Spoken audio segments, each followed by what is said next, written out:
ntugende utarebye iyi mari. Iyi nzu iri kuri kaburimbo twabazaniye iri mu kibanza gifite metero kare 383. Zoning ni R1 hano kuri kaburimbo muri centre ya Byahi ku muhanda munini imbere ya kaminuza ya UTB imbere ya centre de santé ya Byahi.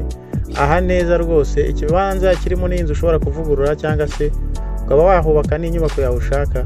Turi kwagurisha miliyoni 32. Duhamagare mu bambere uhigurire, ni diro nziza cyane kubera ko ni ahantu heza cyane nawe nk'uko ubibona. Inzira imbere, inyuma hari ikibanza kinini ushobora kuba wakubakamo inzu yawe kubera ko zoning ni R1. Urumva ko ufite shuwa nyinshi zo kubakamo inzu ushaka, yaba igeretse yaba inzu itageretse, byose birashoboka. Duhamagara rero mu bambere uhigurire miliyoni 32 hano muri centre ya Byahi imbere ya kaminuza ya UTB kuri kaburimbo ku muhanda principal werekeza uva muri centre ya Byahi werekeza aho ngaho za Rugerero. Ni heza, ni hanini kandi harahendutse. Miliyoni 32 zonyine.